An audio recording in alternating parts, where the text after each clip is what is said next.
Hello everyone. Laging tinatanong kung ilan ang pwedeng hawakan ng isang pollution control officer, ilang establishment ang pwede niyang hawakan. Isa lang ba o pwedeng dalawa o madami? Ang common na question na yan ay may common din yan na answer. At tingnan na din natin yung iba pang mga kailangang alamin dyan. Sabi po sa Dow 2014-02. Let me show it on the screen gamit ang ating internet browser. Shown on the screen, and this is Dow 2014-02, entitled Revised Guidelines for Pollution Control Officer Accreditation. So ang tanong ay ilan ang pwedeng hawakan na establishment ng isang PCO. Sabi dito sa section 7, I will read section 7, appointment or designation of PCOs. So yung tanong na ilan ang pwedeng hawakan, siguro ang magandang tanong doon ay ilang establishment pwede siyang i-appoint or i-designate as PCO. So wala kasi tayong mababasa dito na kung ilan ang pwedeng hawakan, no?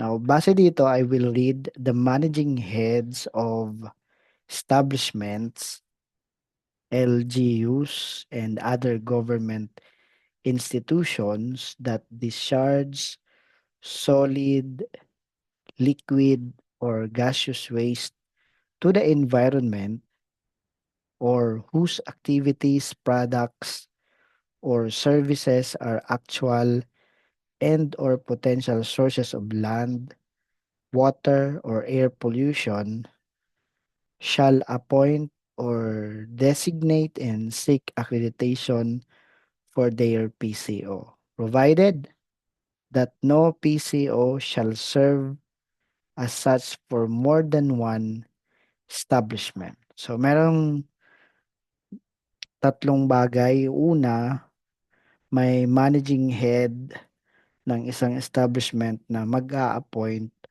or magde-designate sa isang PCO. Pangalawa, ang appointed or designated PCO ay dapat magkaroon ng accreditation.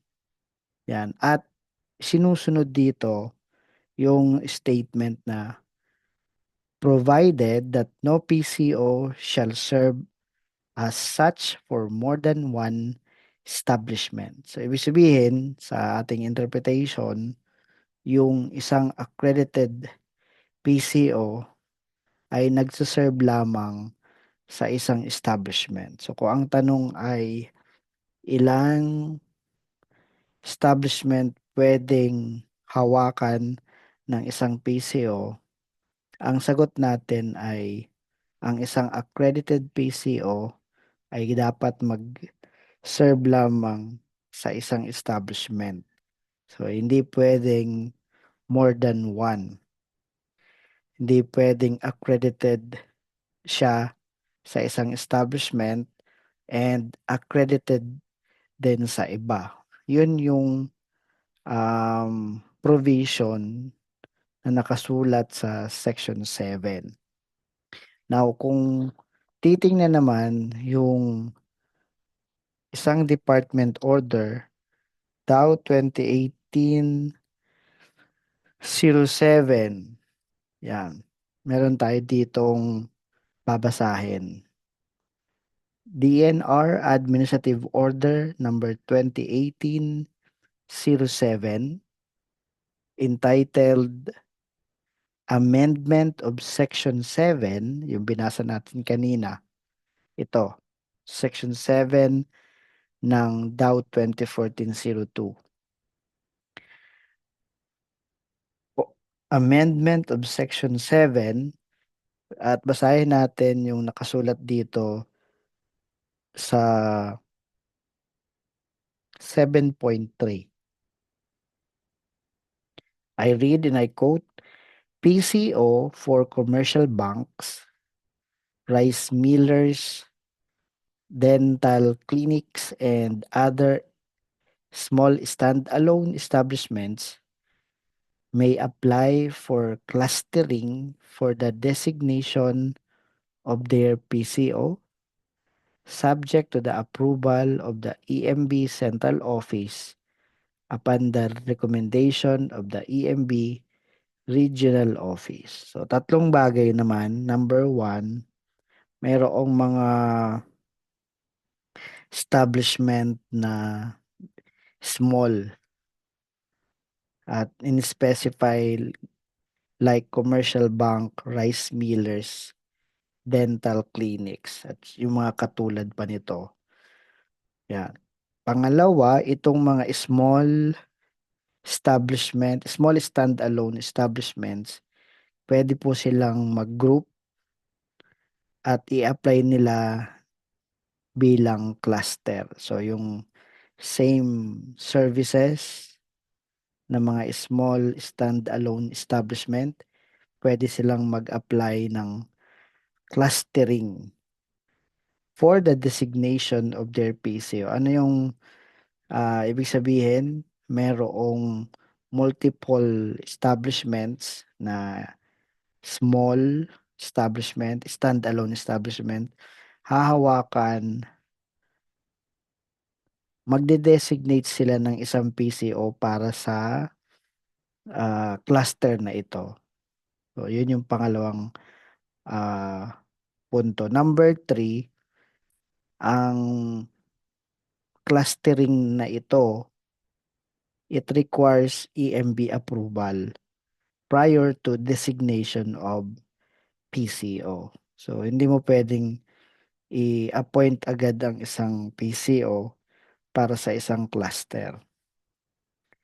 Antayin muna na ma-approve ng director ng EMB ang request for clustering bago mag-designate ng isang PCO para sa lahat. So hanggat walang approval, individual pa rin ang assumption natin na requirement na po. So pagka-approve na ng EMB director ang request for clustering, they can now designate a PCO for the cluster. So nakikita natin yung tanong doon na ilan ang pwedeng establishment na pwedeng hawakan ng isang PCO. Ang sagot natin, kung hindi approve as a cluster, isa lang. Kung approve ng director ng EMB na isang cluster, yung isang PCO will be designated for the cluster, which composed of different or multiple establishments. So, yun. At kung meron ditong naku-confuse pa, mas magandang magtanong pa din tayo sa DENR Environmental Management Bureau for the proper guidance. At sayang kasi pagka na-appoint na, sabi dito sa Section 7, the managing head shall appoint and seek accreditation for their PCO. So after ng appointment, kasunod na ang accreditation. So saan tayo nag apply ng accreditation? Makikita natin yan dito sa PCO online application system through pco.emb.gov.ph.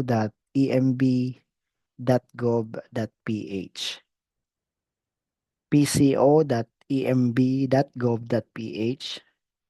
Mag-create lang ng account dito. Once na nakakapag-create ka na ng account, na-activate mo yung account, punta ka sa account mo, mag-login ka, gamit ang email and password. Then go here sa application button, click all. Yan, makikita mo na to. Itong new application, ibig sabihin individual, and then new application for cluster. So mapapansin mo dito sa new application for cluster, you will select your region, halimbawa National Capital Region, and then you will search the name of the establishment, a member of the cluster, approved by EMB Director. So i-add mo ngayon lahat ng mga establishment dyan na member ng cluster. No, so example lang yan. I-add mo lahat yan at ibig sabihin nito, nag-a-apply ka ng accreditation bilang PCO for the cluster. No? Sample lang yan. So all you have to do is to add the members of the cluster. At pagka na-approve ang iyong application for accreditation, alam kung ano yung hinahandle mong establishment, mga members ng cluster. Okay? So, balik tayo dito sa Section 7, Appointment or Designation of PCO.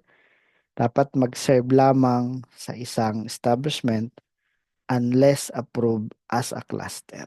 So, thank you very much for time listening. And if you have more questions, you can type it below. Thank you very much, everyone, for time listening, and God bless us all.